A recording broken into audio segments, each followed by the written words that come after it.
Welcome back to another video where we are trying to reach an online rating of 2000 on chess.com in rapid. We are going into the game. We have the black pieces against somebody from Australia, it looks like. Hey, that's pretty cool. And we start with e4, e5, knight f3, knight c6, and we get an Italian game. I like to play fully symmetrical here. This is called the Giuoco Piano. I don't know how to pronounce that. And we get an Evans Gambit. Ooh, very fun. Okay. I don't know the lines too well. I do know that this is technically theory. I'm a little out of breath. I just forgot something quickly and went to go down the stairs to get it. Here, it's important to be careful about these sacrificial ideas. I don't think there's anything concrete just yet. My bishop is protected. All my pieces are protected. So I think I can just go knight f6 here. Um, and I will do just that. Maybe I'm missing something here, but I don't think so. I think everything seems fine. If I castle, it does seem to me like I'm simply up a pawn for the time being. Now, I assume d4 is the typical idea in these types of positions. Here, I can probably get away with playing d6, takes, and, they might trade the queens, but I'll argue I'm just up a pawn in this scenario. I could try taking, but that allows, like, e5 stuff, and that seems risky. This is the type of situation where, to be super duper honest with you guys, like, you typically want to know theory here. There's also the possibility of knight takes on e4. Knight takes on e4 feels like it's very risky though. D6 I would imagine is probably wrong, to be honest, but I'll play it and I'll let my opponent prove why. I'm very curious if knight takes on e4 is going to be the best move in this position. I don't know. I guess we're going to find out when we do the analysis. I'm going to play d6 here. I'm going to just focus on keeping everything relatively protected. If d5 happens, it also stops the bishop from eyeing the f7 square. And now we see the pin here. I'm going to just play h6 because it never hurts to play h6.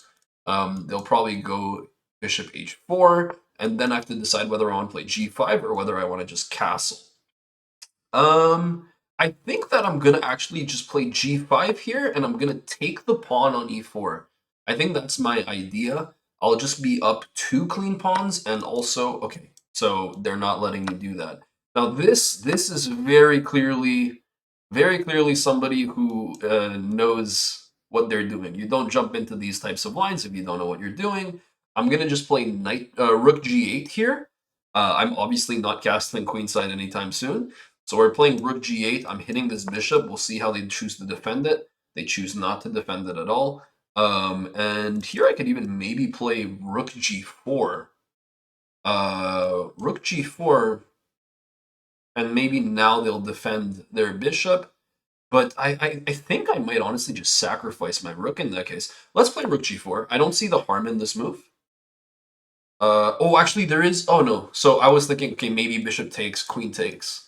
Queen takes rook, but my rook is also defended by this bishop that is here on c8. So maybe this was just an unsound sacrifice by my opponent. I can't know for sure, obviously.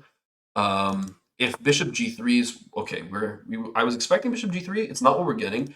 I think I'm gonna sacrifice. I'm not. Notice I'm not calculating very heavily here because I just see the open king, and I just can't imagine this being viable for my opponent. There's no checks in this position. Rook takes, pawn takes, queen here looks like it's scary, but I don't believe it. I don't believe it. Knight takes here. Obviously, there's pawn this way. And I can maybe sack the rook. I don't know. I'm gonna just sack the rook. I've been watching a lot of Gotham chess videos, and he likes doing this stuff.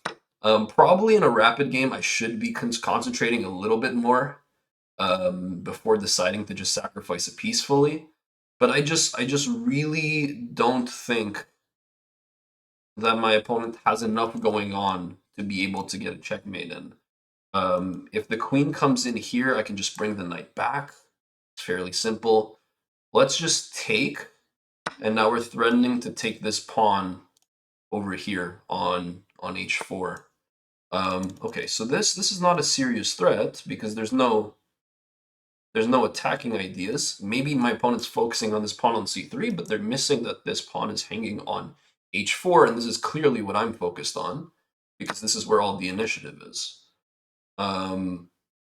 So that's the idea. Now I can just win a pawn on f2, I think?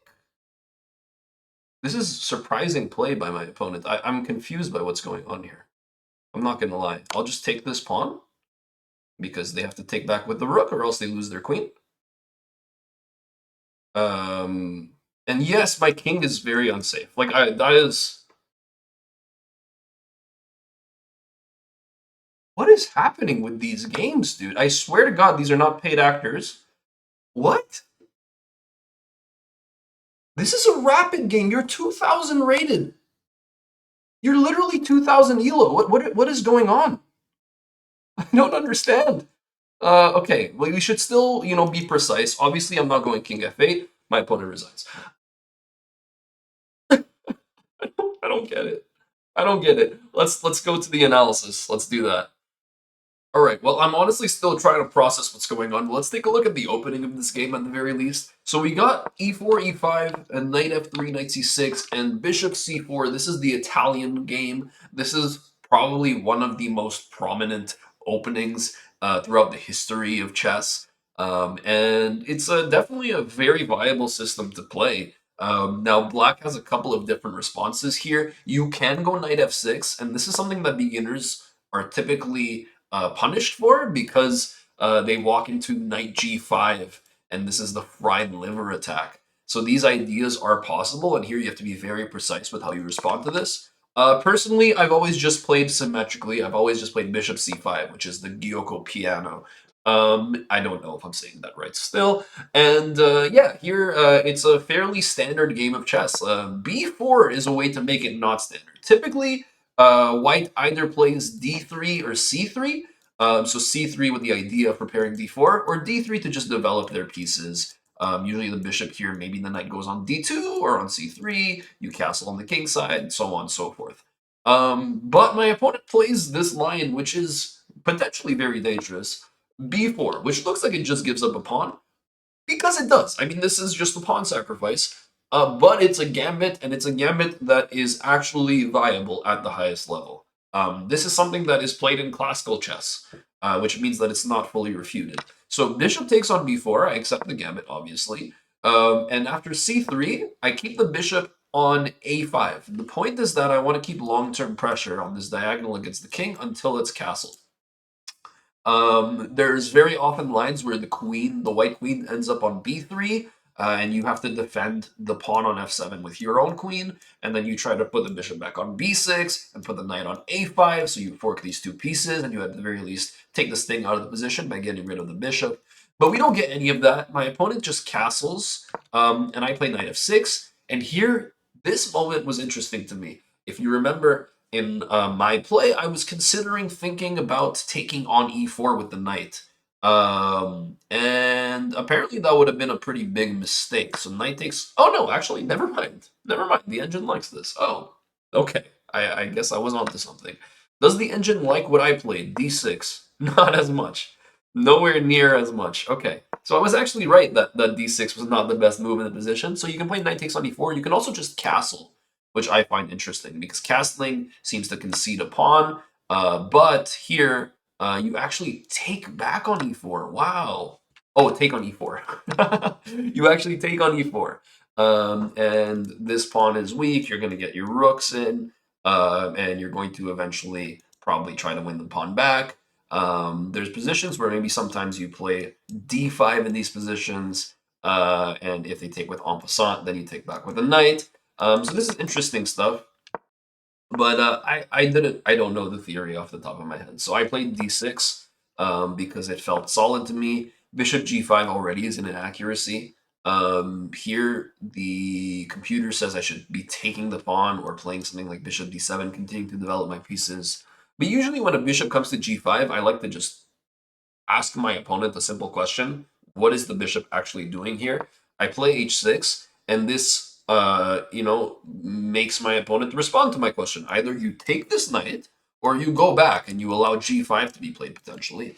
Here, if my opponent took the knight, this probably would have been good for white, believe it or not. So here I have to take back with the g-pawn. If I take back with the queen mindlessly, d5 comes in, and all of a sudden I am getting absolutely wrecked. Let's say I try to move my knight to safety. Now queen a4 check comes in, and there's no way for me to keep this bishop on a5. And this move is a very natural move. Like, I don't know if I would have seen this continuation, if I'm being super honest. So this is good for me to keep in mind, and this is why we analyze the games. We analyze the games so we can spot key ideas and have those in mind in the future. But this is not what happens. My opponent wants to keep the pressure against the knight, goes bishop h4. This allows me to play g5. And note that if you don't sacrifice a piece, the bishop has to go on g3. And now, like I said, my idea in the game was to take on e4 with an attack on this bishop on g3. And doing this gives me time to eventually castle my king and get it out of dodge, get it out of danger. So my opponent doesn't allow me to take this pawn. Instead, takes on g5 and essentially wants to maintain this pin, this knight being pinned to my queen. But rook g8 essentially solves the problem, because once the bishop goes back to h4, I can go rook g4, and my opponent, I guess, just didn't realize that this bishop is not safe, even though there's a pawn here. In theory, I could have maybe tried playing. Actually, I don't know. If I could get a piece attacking this bishop further, like let's say hypothetically, if I was able to play knight e7, knight g6, this would have just been a way to win a piece because of the pin of the pawn against the king. Now, this is not possible because if I go knight e7, the bishop takes my knight on f6. This knight that would be on e7 disconnects my queen and my knight from being, in the same diagonal. So this is not possible. But even though you can't attack a pinned piece, sometimes when a piece is pinned, it's a target already, even if you can't bring another attacker. Because when it is pinned, that means you're breaking open a pin, and usually when a king is on the other side, that is bad news for the opponent. So I decide to go rook takes on h4, and note that I didn't calculate that much here. All I saw was that I can take, the king's going to be open, and then I can take this pawn on e4, and my queen's going to infiltrate, my bishop's going to infiltrate, and this felt like there was too much going on in this position that was in my favor to make this sacrifice unsound. Like this had to be sound. The only thing I had to seriously consider was what happens after knight takes. What happens if the queen goes on f3? This is the only thing I have to consider because there's a checkmating threat. And here I saw knight f6. But apparently it would have been better to just play d5, and d5 is a very obvious move when you look at it. So yeah, there was a couple of options. I wonder if playing f5 would have been a possibility. F5 and moving this f pawn is usually not recommended because it allows the queen to come in, and now I quickly see that this would probably be ill-advised. But yeah, so I saw queen f3. I knew I wasn't in any danger. If I spotted d5, it would have been even better. But my opponent decides instead to play queen d3, which doesn't really threaten anything. I mean, obviously it threatens my knight, but there's no real tempo-winning move as long as I'm able to protect my knight, which I was going to do anyways. I think my opponent was focused on this pawn that was hanging on c3 because my knight and bishop are both eyeing it. And so yeah, I just take the pawn on h4, my knight's protected, and this move completely loses the game in once. Like, I mean, you're already lost here, but this move is not a serious move by a serious chess player. Apologies to Alf Chess 1234 if you're watching. I don't mean you any ill. I just mean that this, you should definitely see that my knight and my queen are eyeing the f2 square, and knight takes. And then afterwards, I was expecting rook takes, queen takes, and maybe you try to go after my king or something. I wasn't expecting you to just let me take your queen. And that's the game. That's just the game of chess. Here, my opponent resigned. They realized that after king e7, there's nothing. I could play anything, to be honest. I could even play king f8. It's a bad move. You don't want to allow discovery ideas, like you don't want to allow stuff like this, or for example, this wins a knight. But I mean, you could even just defend the knight, which is kind of funny. So yeah, there was nothing to be done. And another really quick game of chess. We are now at 1985. Wow. We are 15 rating points away from the goal of 2,000 rapid on chess.com. I think this is my peak. I'm not 100% sure. I've never hit 2,000 before, so when we do, it'll be for the first time, which I'm really excited about. Hopefully that happens soon enough. Appreciate y'all tuning in as usual. Hopefully this game was instructive for those of you who are low rated. And for those of you who are high rated who are watching these videos, please do give me your feedback, your advice, anything you notice that I say that you maybe disagree with or you think more points should be added. I'm all ears. I love hearing from you all. And yeah, it's great to be back on YouTube actively again. I'm gonna try my best to get videos up on a daily or every couple days basis. But until next time, and if you haven't already, go like the video, go comment below, and subscribe to the YouTube channel, please. We're trying to push for 1,000 subscribers, hopefully by the end of this year. I don't know. We'll see what happens. But thanks again. Take care, and I'll see you next time. Bye bye.